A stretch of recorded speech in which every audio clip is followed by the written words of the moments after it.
During the night, Japan's last surviving battleship began leaning into a radioactive lagoon. No enemy aircraft were overhead. No crew fought the flooding. No distress signal crossed the darkness. Nagato had survived the war. It had also survived 2 atomic explosions. Yet 5 days after the second test, the battleship quietly rolled over and disappeared. Its final sinking was almost unnoticed. American observers at Bikini Atoll had already turned toward other contaminated ships. Nagato was only one target inside an enormous post-war experiment. Its slow death seemed less urgent than the invisible danger spreading across the lagoon. But this was no ordinary target. Nagato had once carried the flag of Admiral Isoroku Yamamoto. Orders connected with the Pearl Harbor attack had been issued from its decks for many Japanese citizens. The ship embodied the power of their vanished navy. Now American personnel controlled it. They had stripped away its remaining ammunition and removed much of its useful equipment. Scientific instruments replaced sailors at selected positions. Test animals occupied stations across the target fleet. Cameras waited on distant towers and support vessels. The ship had become evidence. Operation Crossroads was designed to answer a frightening new military question. Could a modern fleet survive atomic warfare? The United States assembled more than 90 target vessels around Bikini Atoll. They included American battleships, aircraft carriers, submarines, transports, and landing craft. Captured German and Japanese ships joined them. Nagato received a particularly visible place within that formation. The first weapon would explode above the fleet. The second would detonate beneath the surface. A third underwater test was planned if conditions allowed. The experiments promised controlled scientific answers. Instead, they revealed how difficult atomic destruction was to measure or contain. Nagato's presence carried another meaning. This battleship had endured years of wartime service. Fuel shortages and American attacks, it survived when nearly every other Japanese battleship was destroyed or disabled. Even the final carrier raids against Yokosuka failed to sink it. When Japan surrendered, Nagato remained afloat beside the naval base. Its decks were damaged, its machinery had deteriorated, several compartments leaked. Many secondary weapons had already been removed for defenses ashore. The ship was not ready for combat. Still, it remained recognizable as the former flagship of the combined fleet. American occupation forces boarded it in September 1945. They found a vessel weakened by war but not defeated by the sea. That distinction mattered. Nagato was not captured during a victorious gun battle. It passed into American hands because the nation operating it had surrendered. Its new owners could inspect, test, preserve, or destroy it. They chose destruction through experimentation. The decision reflected the uncertainty of the first atomic year. Hiroshima and Nagasaki had demonstrated what one bomb could do to cities. Naval officers still debated what the weapon meant for fleets at sea. Some believed ships could disperse and endure.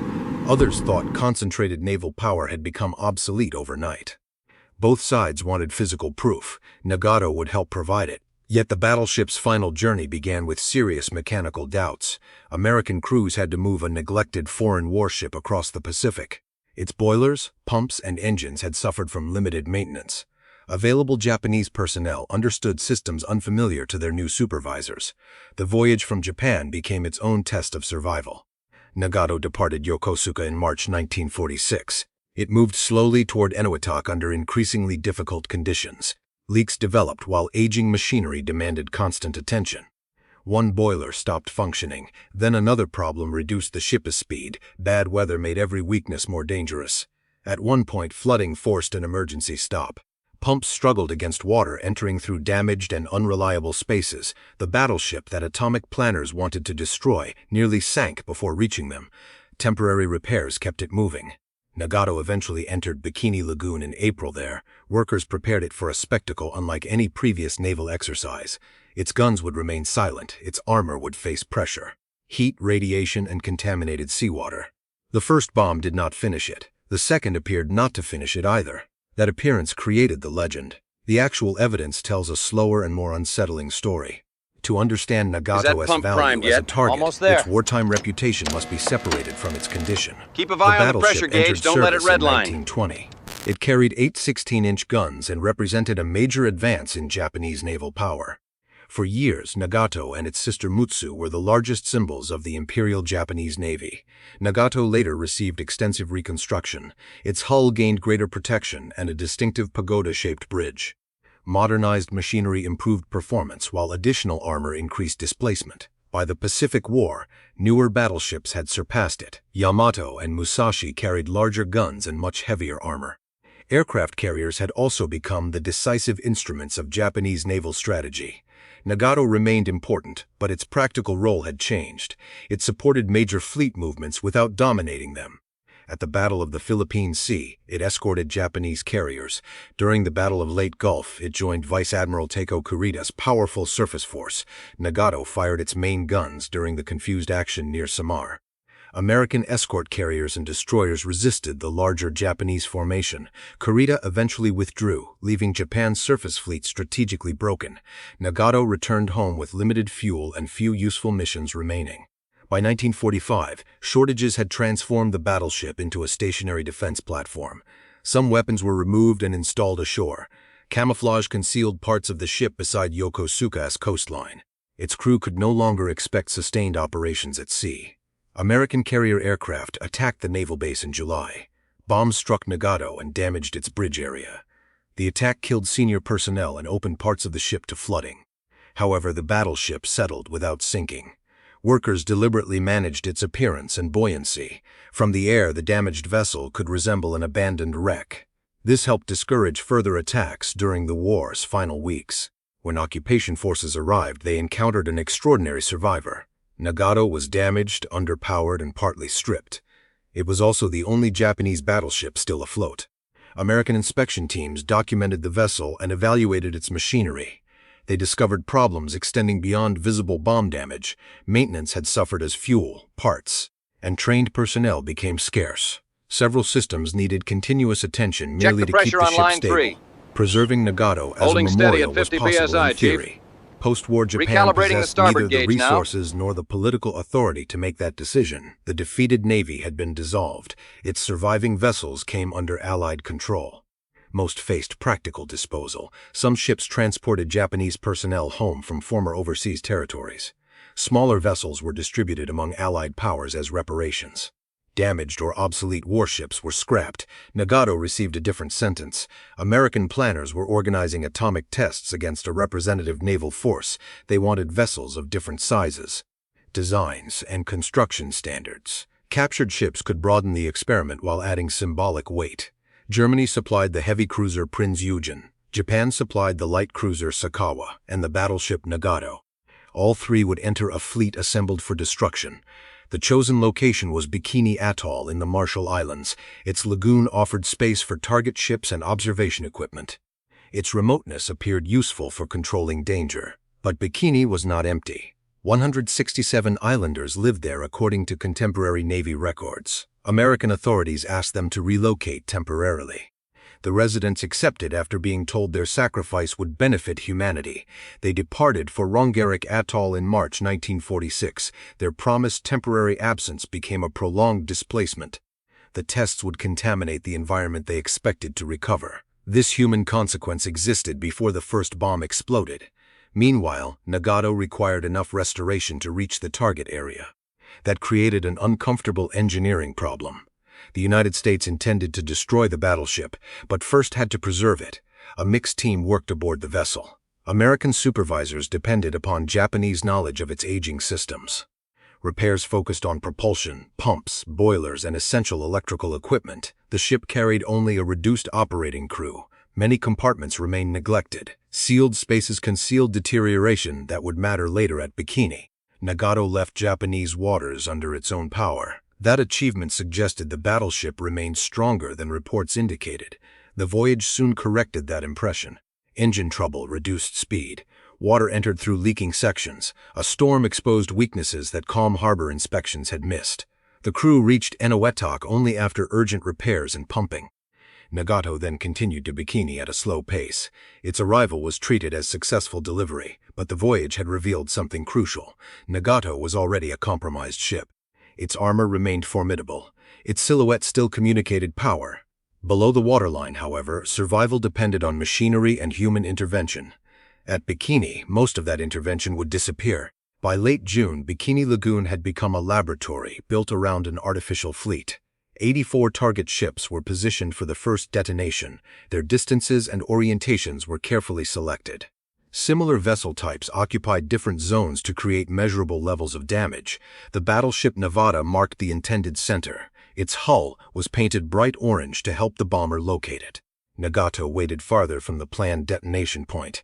The Japanese battleship still carried instruments across exposed decks and internal compartments. Animals were placed aboard several target vessels. They included goats, pigs, rats, and mice. Researchers wanted biological evidence alongside measurements of heat, pressure, and radiation. The participating ships had no normal crews during the explosion. Nagato's reduced complement evacuated aboard an American transport. They would observe from many miles away. More than 40,000 military and civilian personnel supported Operation Crossroads. Observation ships withdrew beyond the lagoon. Aircraft carried cameras, sampling equipment, and remote controls. Hundreds of invited reporters prepared to witness the event. The operation was also designed for public consumption. Officials wanted clear images demonstrating American scientific and military power. Cameras surrounded the target area from land, sea, and air. Radio commentators prepared descriptions for audiences far beyond the Marshall Islands. Some observers expected the entire target fleet to disappear. Atomic weapons had destroyed large urban areas less than 1 year earlier. A concentrated group of old ships appeared even more vulnerable. Popular predictions imagined hulls overturned and armor vaporized. Naval engineers expected a more complicated result. Ships presented narrow targets compared with cities. Steel hulls could absorb tremendous pressure before losing watertight integrity. A vessel usually sank because water entered faster than pumps or compartments could control it. An airburst might devastate exposed structures without opening enough hull area underwater. That distinction would shape everything that followed. Test able began on the morning of July 1st. 1946, a bomber named Dave's Dream approached Bikini at high altitude. Its weapon used the same basic implosion design as the Nagasaki bomb. The target was Nevada at the center of the array. The bomb fell away. At 9 o'clock, a brilliant flash appeared above the lagoon. The weapon exploded about 520 feet above the surface. A rapidly expanding fireball generated heat and an immense pressure wave. Then the planned geometry failed. The bomb had missed Nevada by more than 2,000 feet. Its actual position changed which ships received the strongest effects. Some vessels prepared for extreme damage were now farther away. Others were suddenly much closer. The troop transport Gilliam sank within minutes. 2 more transports went down during the following hours. The destroyer Lamson suffered devastating damage. The Japanese cruiser Sakawa burned and later sank. Nevada remained afloat, so did Nagato. The battleship stood roughly 1,600 yards from the actual burst. Its heavy hull received a powerful shock without catastrophic underwater rupture. The upper structure showed damage, while lighter external fittings were torn or displaced. Heat scorched exposed surfaces. Blast pressure damaged ventilation openings and thin metal structures. Several instruments disappeared or failed. Loose material became debris. The main armored body remained recognizable. Inspection teams could not enter the target area immediately. Aircraft first measured radiation above the lagoon. Remote boats and monitoring teams searched for dangerous concentrations. Only after clearance could boarding parties examine individual ships. Nagato's condition surprised some investigators. Its boilers showed no obvious blast destruction. Major armored structures had resisted the pressure. The vessel could still float without immediate assistance. This did not mean it had escaped unharmed. Blast effects could pass through openings and damage internal fittings. Existing leaks remained. Ventilation systems and exposed controls had suffered. The ship was more vulnerable than its upright silhouette suggested. Still, the public images created a simple impression. The atomic bomb had exploded. Most of the fleet remained above water. Large warships appeared remarkably difficult to destroy. The result frustrated expectations created before the test. Reporters questioned whether naval power had survived the atomic revolution. Navy supporters pointed toward the ships still floating, but Able had not reproduced the most dangerous conditions for a hull. Its energy struck largely through the air. Nagato's thick sides and protected internal spaces absorbed that assault. The waterline had avoided the direct violence needed for rapid sinking. The second test would remove that protection. This time the bomb would not descend from an aircraft. It would wait beneath the lagoon. Water would carry the explosion directly into the ships. Nagato had survived the visible attack.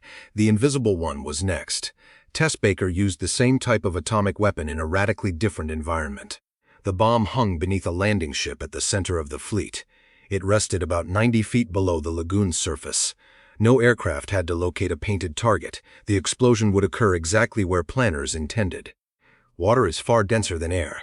It transfers pressure into a ship's submerged hull with brutal efficiency. A shockwave can buckle plates, rupture seams, and damage machinery foundations. The blast also lifts an immense mass of water. When that water falls, it can overwhelm decks and enter open compartments. Spray carries radioactive material across every exposed surface. A surviving ship may become too contaminated for safe human access. This was the danger Abel had not demonstrated. Before Baker, crews returned to many target ships. They collected instruments and recorded the first test's damage. Some vessels received temporary attention so they could remain useful experimental subjects. Nagato required limited work. The battleship still floated with its familiar profile. Its existing leaks and neglected internal systems remained important weaknesses. No permanent crew would operate pumps or organize damage control after the blast. That absence changed the meaning of survival. A functioning warship depends on people. Sailors isolate flooded compartments and repair broken pipes. They restore electrical power and correct a dangerous list. They also monitor slow damage that might otherwise remain invisible. Nagato would receive almost none of that help. Its watertight subdivision had been designed to contain battle damage. However, doors, seals, valves, and pumps required maintenance. Years of wartime shortages had reduced their reliability. Previous bomb damage further weakened the hull. American specialists understood these limitations. Their experiment measured the target as it existed, not as a fully restored battleship. Nagato represented a large armored vessel without an active damage control organization. The distinction later disappeared from many popular accounts. On July 25th, support ships withdrew again. Nagato's assigned personnel watched from approximately 16 miles away. The target vessel sat motionless under a clear tropical sky. At 8:35, the underwater weapon detonated. The surface rose almost instantly. A pale dome expanded above the bomb. Then a towering column of water climbed into the sky. The landing ship holding the weapon vanished. Nearby battleship Arkansas was lifted and crushed within the violent column. The aircraft carrier Saratoga disappeared behind spray and falling water. Other ships rolled, collided, or vanished beneath the disturbed surface. A circular cloud expanded from the base. This base surge behaved like radioactive mist. It moved outward across the lagoon and enveloped target vessels. Droplets coated steel, wood, cables, instruments, and ventilation openings. Nagato disappeared behind the wall of water. The underwater shock reached its hull before the visible column developed. Pressure acted against submerged plates and internal boundaries. The ship endured forces unlike those from Abel. When the spray cleared, Nagato remained afloat. Its survival looked extraordinary. Arkansas was gone. The concrete dry dock had suffered severe damage. Saratoga was settling and would sink later that day. Several submarines also went down. Nagato still projected a recognizable silhouette.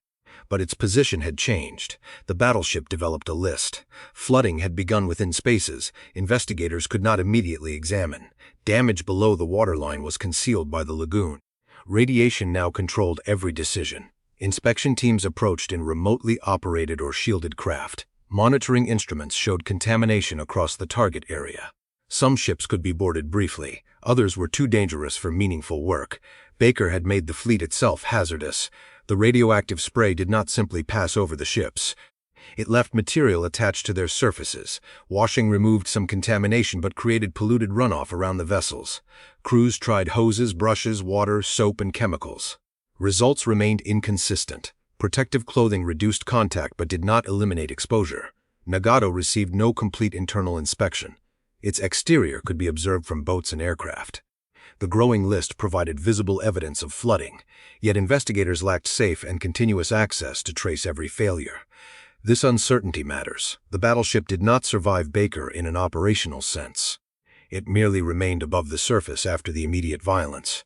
No engineering crew had proved that flooding was stable. No pumps restored its balance. No repair parties entered damaged compartments. No tug placed it in a secure dock. The atomic explosion had delivered the injury. Time would determine the result. For several days after Baker, Nagato remained inside a lagoon crowded with emergencies. Saratoga's condition drew immediate attention. The carrier settled visibly as water entered through damaged openings. It sank during the afternoon after the test. Nagato declined more slowly. Its list increased as seawater moved through damaged compartments. Without reliable internal access, observers could only record changes from outside. The exact flooding path was never documented with complete certainty. This created room for later myths. One version imagined Nagato defiantly resisting 2 atomic bombs. Another claimed American planners deliberately placed it at the exact center. Some accounts described the sinking as an unexpected final act of revenge. The records support a less theatrical explanation. Nagato was positioned as an important target, however. Neither detonation struck the ship directly. Able exploded in the air at a significant distance. Baker detonated underwater, also away from Nagato's hull. Atomic weapons did not need direct contact to cause fatal damage. Baker's underwater pressure could open seams and distort plating. Connections between internal pipes and tanks could fail. Existing wartime damage created additional routes for seawater. A list then changed how the hull met the water. Openings that had remained above the surface could become submerged. Water could enter through damaged ventilation trunks, access points, or imperfect seals. Each flooded space pulled the ship lower and increased pressure elsewhere. This process could accelerate without producing a dramatic structural collapse. Nagato's reduced condition made recovery harder. Only some boilers had remained usable before the tests. Electrical and pumping systems were incomplete. The ship carried no permanent crew prepared for a prolonged emergency. Radiation prevented the normal response. A battleship might survive serious flooding when hundreds of sailors fight it. They could close boundaries, shift ballast, and operate portable pumps. They could also identify the source before the list became irreversible. Nobody could safely perform those tasks aboard Nagato. The ship was therefore trapped between 2 forms of damage. Physical flooding threatened its buoyancy. Radioactive contamination blocked the people who might have saved it. This was Baker's hidden technical advantage. The underwater test did more than attack steel. It removed human access from the survival equation. A contaminated vessel could remain structurally recognizable while becoming practically untouchable. Nagato continued to lean. Observers recorded its condition but concentrated on broader radiological problems. The entire test program was entering confusion. Target ships expected to support detailed inspections could not be safely handled. On July 29th, Nagato was still visible. Its silhouette looked abnormal against the lagoon.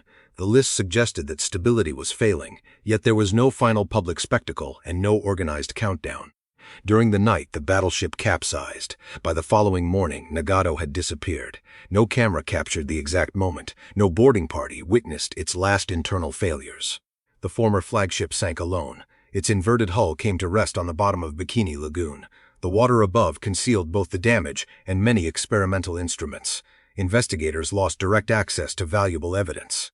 Nagato's delayed sinking complicated simple conclusions. If survival meant remaining afloat immediately after the explosion, the ship survived Baker. If survival meant retaining a recoverable naval vessel, it clearly failed. If survival required an operating crew, the experiment never tested that condition.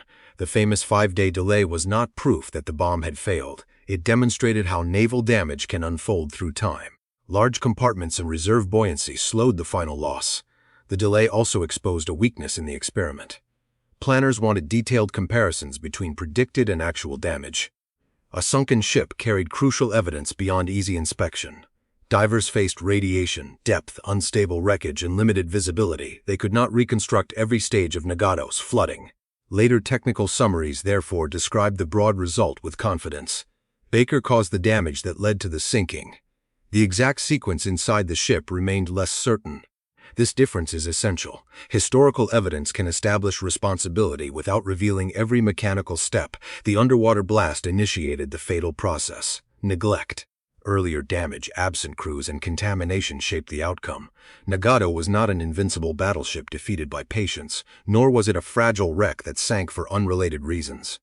It was a compromised armored ship exposed to an unprecedented underwater nuclear attack. Its final hours belonged to both engineering and circumstance. The wreck on the lagoon floor preserved that ambiguity. Its overturned hull could show where plates had moved or structures had collapsed, but it could not replay the order in which compartments filled. The legend focuses on 2 explosions.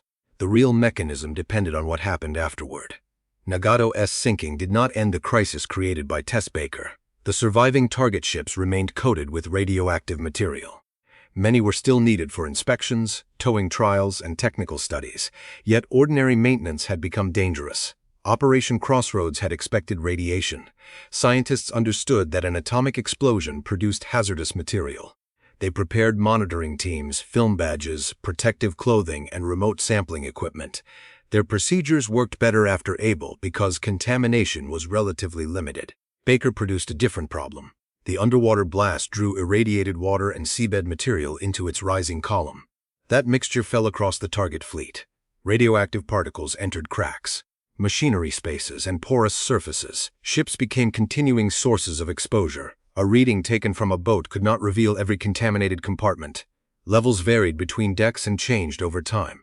A seemingly acceptable route could lead personnel toward a concentrated deposit.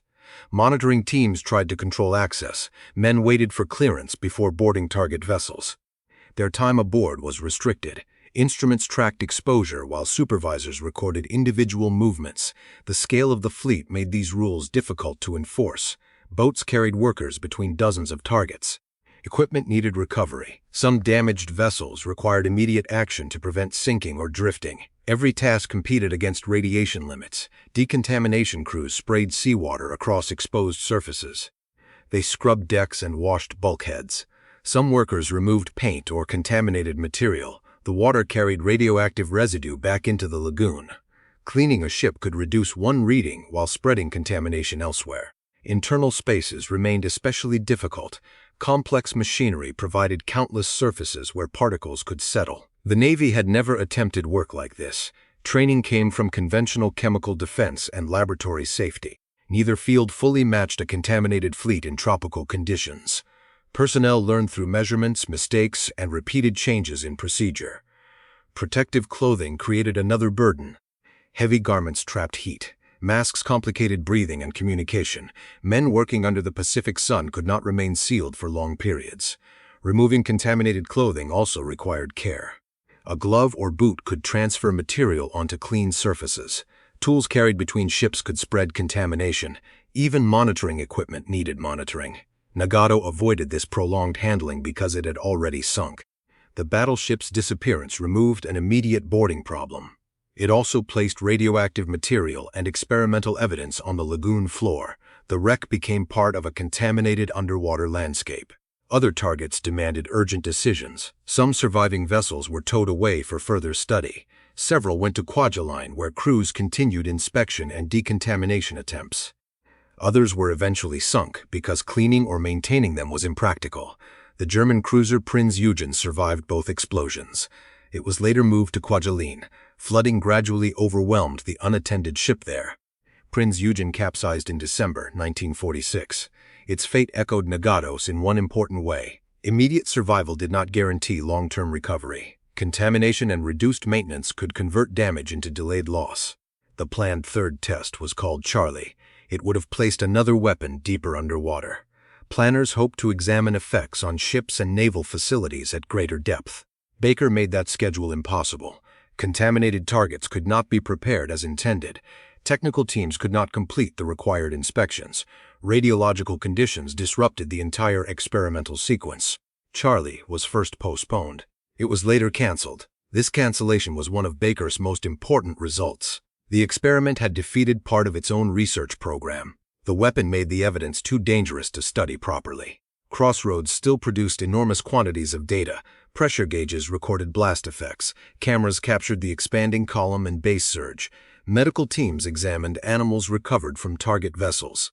Engineers compared structural damage across different ship types. However, missing information limited many conclusions. Some instruments were destroyed. Others sank with their ships. Radiation delayed access until conditions had changed. Important compartments could never be inspected. Nagato represented this problem clearly. Observers knew where it had been positioned. They knew its broad condition before each test. They documented the growing list after Baker and confirmed its disappearance. They could not inspect the final damage underwater with the desired precision. The battleship therefore became both an experimental result and a lost dataset. Its sinking proved the underwater attack had been fatal. Its wreck concealed exactly how that fatal damage progressed. Operation Crossroads had asked whether fleets could survive atomic war. The answer depended on more than armor. A ship might resist heat and blast. It might remain afloat after the first hours. But contamination could prevent repair, rescue, and continued operation. Survival without access was not survival at all. The public argument over Crossroads began before investigators completed their reports. Photographs from Able showed an atomic cloud rising above ships that remained visible. Supporters of naval aviation and surface fleets emphasized their apparent endurance. Critics saw an expensive formation waiting helplessly beneath a single weapon. Baker produced more terrifying images. Its water column towered over the target array. Dark ships appeared tiny beside the expanding mass. The base surge then obscured the lagoon and concealed much of the immediate damage. Those images suggested complete destruction. The physical results were more complicated. Some ships sank quickly. Others survived both detonations and remained structurally recognizable. Distance, orientation, hull design, and explosion type all influenced the outcome. Political interests shaped how those facts were presented. The Navy was fighting for resources in a post-war military undergoing rapid change. Atomic weapons strengthened arguments for strategic bombing. They also threatened traditional assumptions about ships, bases, and concentrated fleets. Naval leaders could not simply dismiss the bomb. They acknowledged that closely grouped ships faced catastrophic risk. Harbors and fixed facilities were especially vulnerable. Fleet formations would need greater separation and new protective procedures. At the same time, they rejected claims that one weapon made every warship obsolete.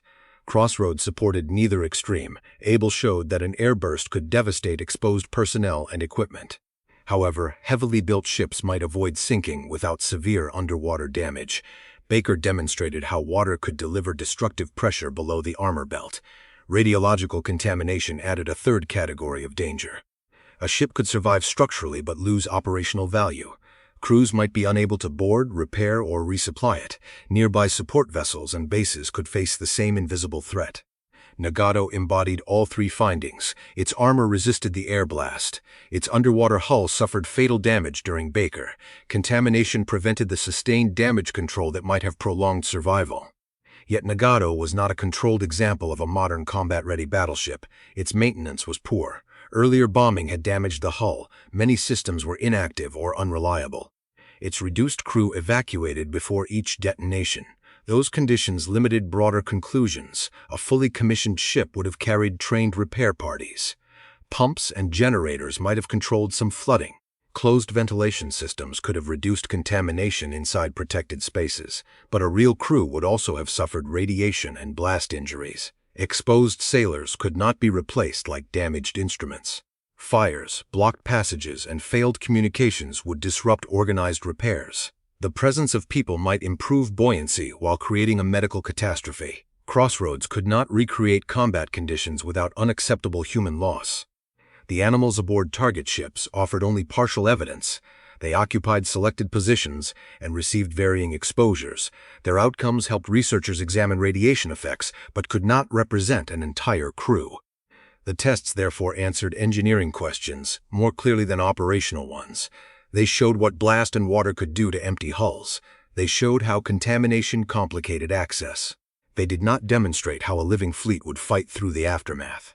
Official evaluations continued after the target fleet dispersed.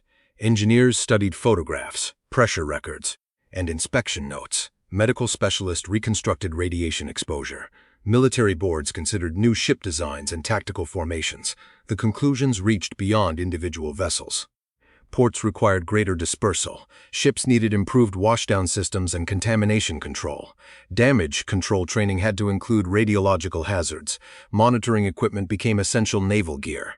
Nuclear survival became a system problem. Armor alone could not protect a fleet. Commanders needed warning, distance, sealed spaces, medical support, and specialized teams.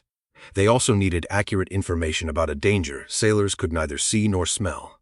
Nagato had once represented concentrated offensive power. Its large guns projected force across many miles. At Bikini, the same concentration became a liability.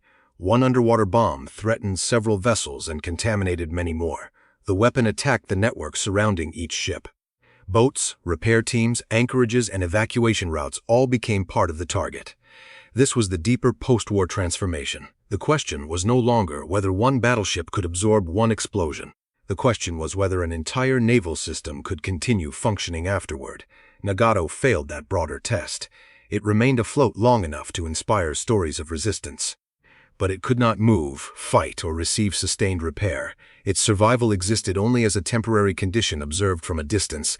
The battleship's final value was no longer measured by firepower. It was measured by evidence. For decades, Nagato remained hidden beneath the surface of Bikini Lagoon. The wreck was not lost in the ordinary sense. Its sinking position had been recorded. Later charts identified the general location of the Crossroads target ships, yet knowing a position was different from understanding the wreck. Early post-test diving focused on military recovery and inspection. Radiation complicated operations. Available equipment limited the time divers could spend at depth. Nagato also presented an unusual physical problem. The battleship had capsized before reaching the bottom. Its massive superstructure and gun turrets pointed downward. The hull settled almost completely upside down. The seabed lay roughly 170 feet below the surface.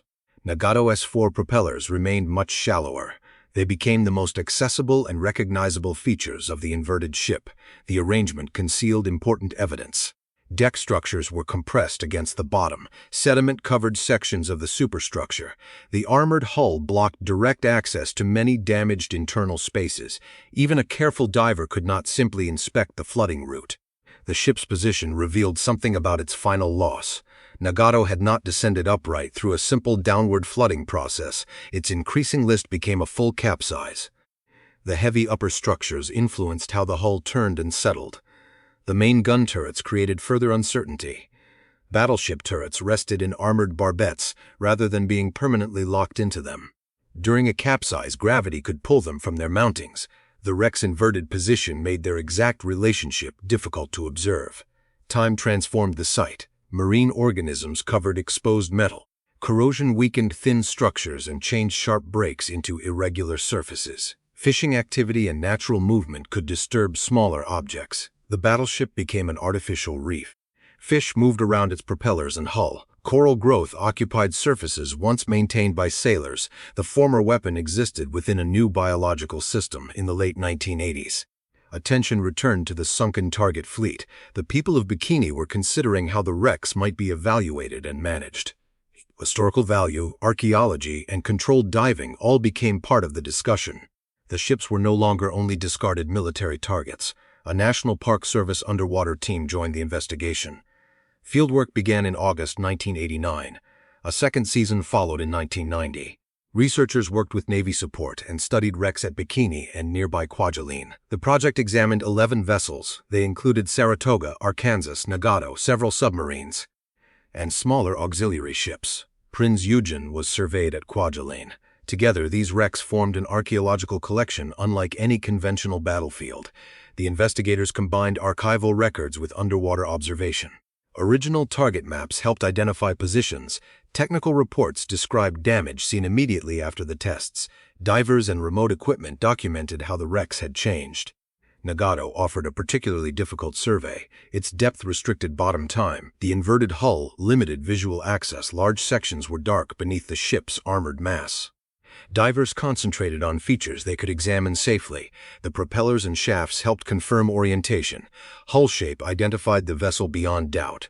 Damage patterns could be compared with photographs and inspection reports from 1946.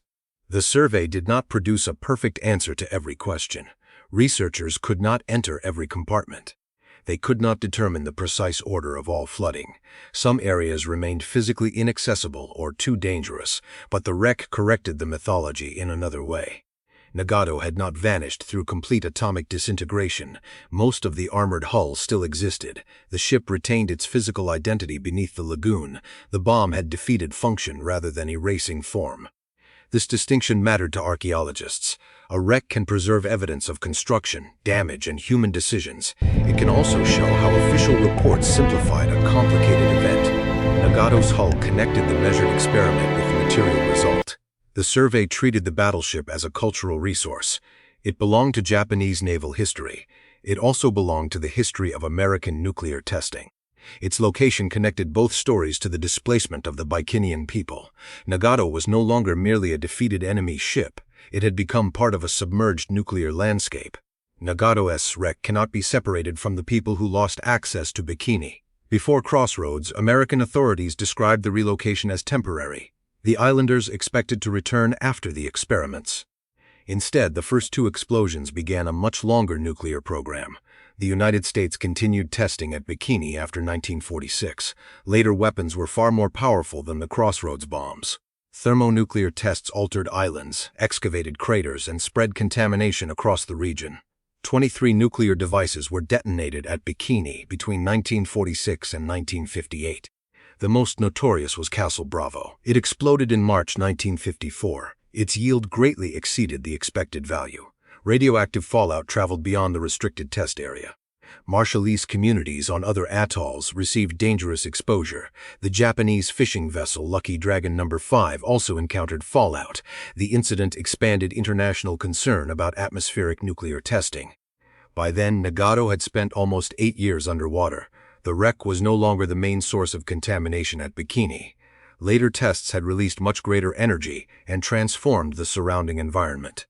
Their combined legacy complicated every proposal for permanent resettlement. The original Bikini community endured repeated displacement. Rongerik lacked sufficient food and resources. The islanders were later moved again. Promises of return collided with radiological measurements, political decisions, and failed planning. A resettlement effort began decades after Crossroads. Residents returned to Bikini Island during the late 1960s and early 1970s. Later monitoring found unacceptable levels of radioactive material in their bodies. They were evacuated again in 1978. Food presented a central danger. Radionuclides remained in island soil. Plants absorbed some of that contamination. Locally grown foods could therefore produce exposure even when brief visits appeared manageable. The lagoon and the land created different risk questions. Divers passing through seawater faced conditions unlike residents eating local crops every day. A wreck could become accessible for controlled technical diving, while the surrounding homeland remained unsuitable for unrestricted life. This apparent contradiction sometimes caused confusion. Clear water did not mean an uncontaminated history. Healthy marine growth did not erase radioactive material in the environment. A beautiful island could still contain hazards requiring careful monitoring. Nagato became visible to visitors before Bikini became a secure permanent home again. Organized wreck diving developed around the lagoon. A sunken fleet. Experienced divers could see Saratoga, submarines, and other Crossroads targets. Nagato offered one of the most demanding sites. Its depth required advanced planning. The inverted hull created overhead hazards. Corroding structures could shift without warning.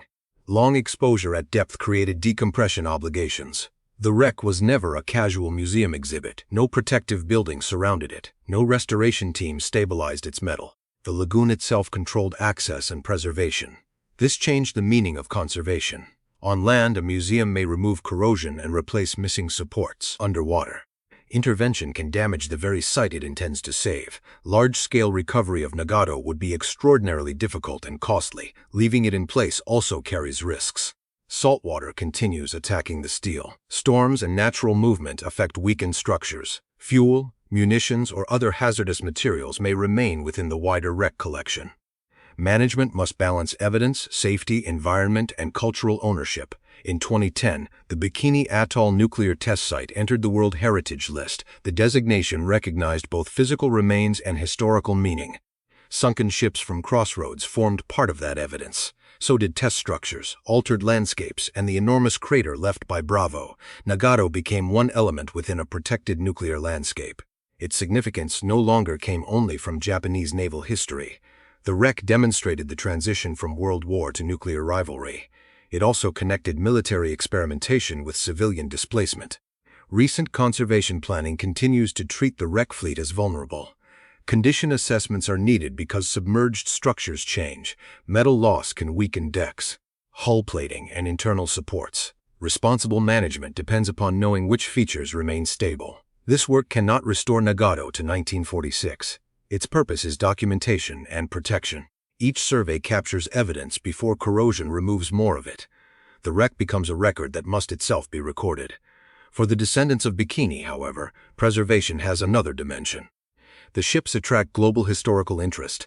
The lagoon remains part of their homeland. Its wrecks cannot be understood only as adventurous diving destinations. Nagato's final resting place is also the place from which a community was sent away. That is the post-war fate beneath the famous photographs. Why did Nagato sink 5 days after the atomic test?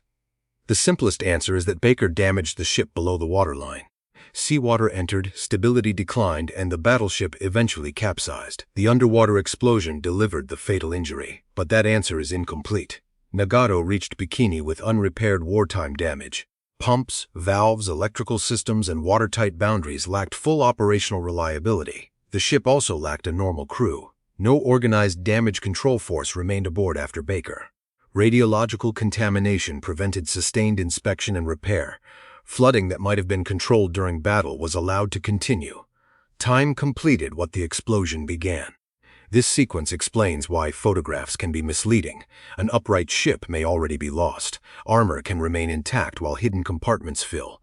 A familiar silhouette can conceal failed systems and shrinking stability.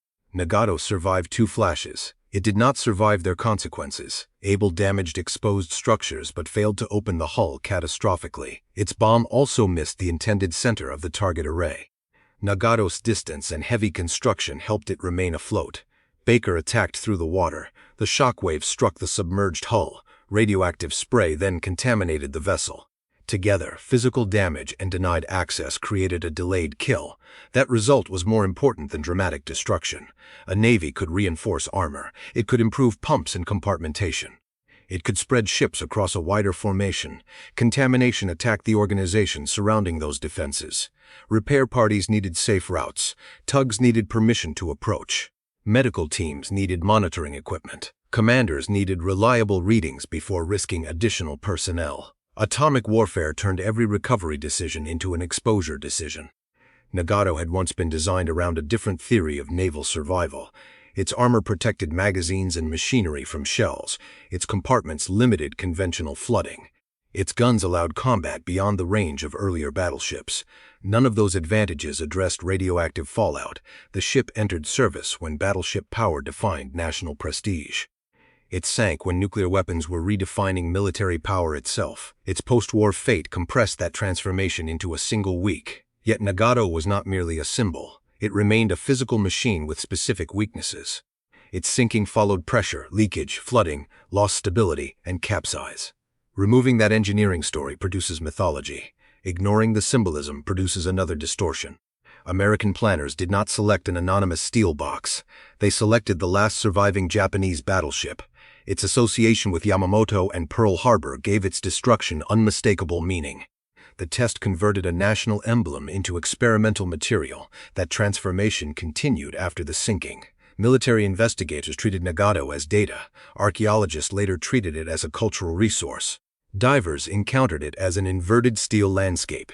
Heritage authorities recognized it within a nuclear test site of global importance. The people of Bikini experienced the same location differently. For them, the lagoon was not an empty laboratory.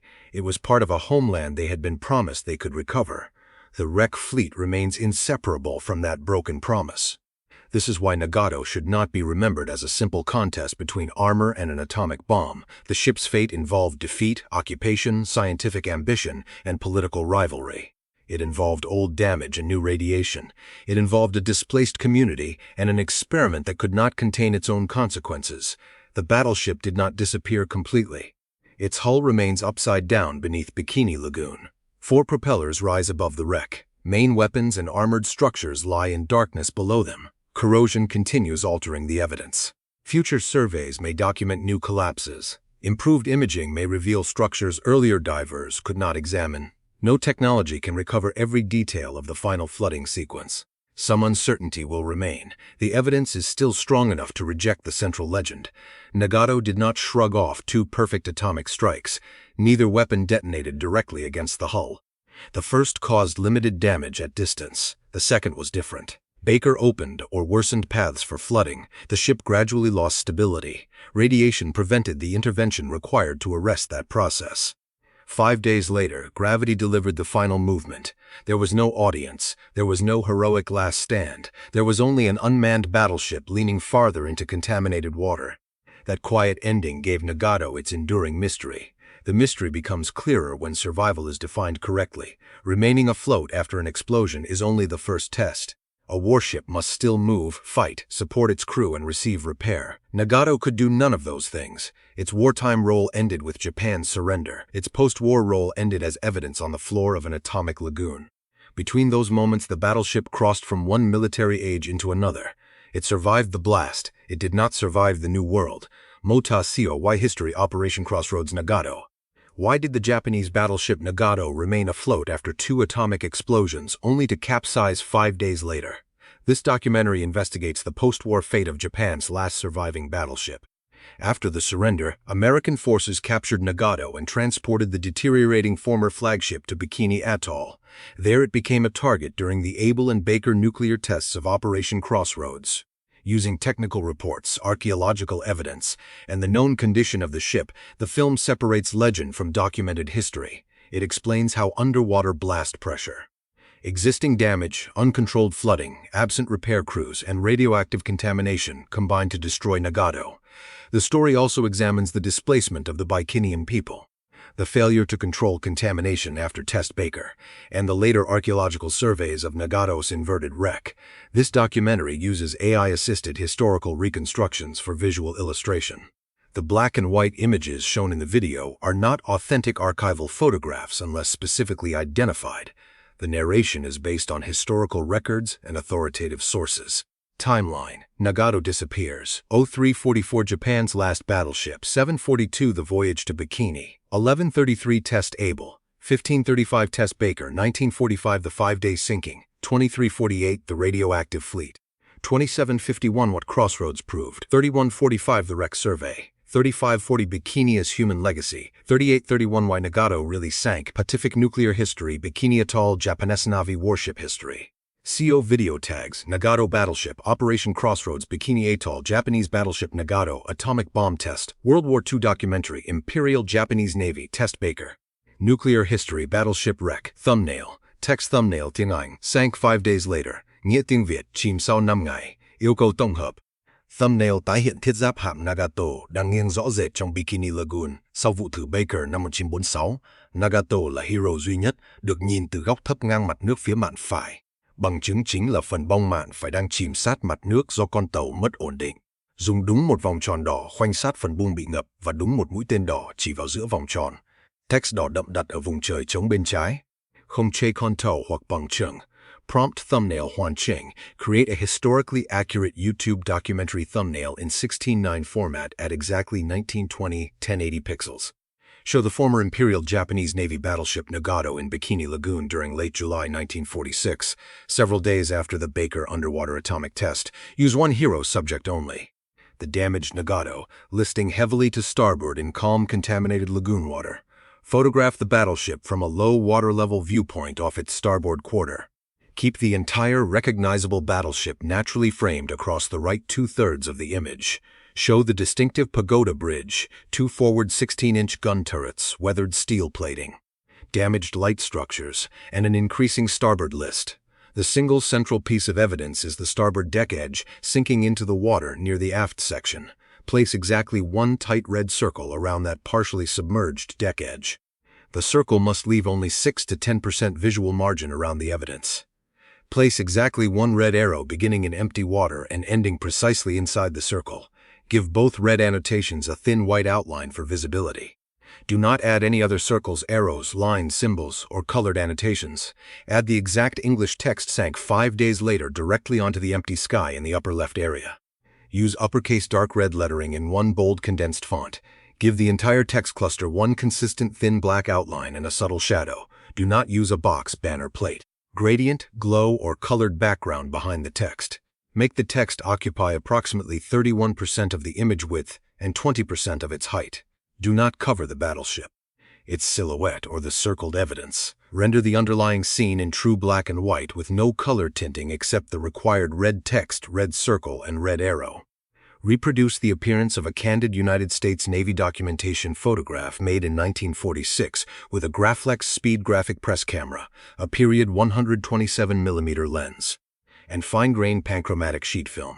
Use a silver gelatin tonal response, slight optical softness, subtle film grain, restrained contrast, limited dynamic range, and naturally imperfect framing. Raise the midtones by approximately 12% for clear mobile visibility while preserving authentic highlight roll-off and dark steel texture. Use flat late-morning tropical light.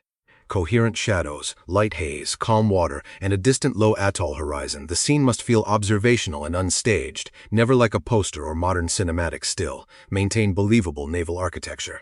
Correct machinery proportions, authentic wear, natural water displacement, and physically coherent reflections. No mushroom cloud, explosion, fire, crew, aircraft, additional hero ship. Modern vessel, museum setting, dramatic sunset, heroic composition, random text, national flag, gore, bodies, or graphic injuries. No art look, CGI, digital painting, game render. Plastic surfaces, warped hull, duplicated structures, melted metal, floating equipment, impossible shadows, excessive sharpness, fake depth of field, or invented weapon details.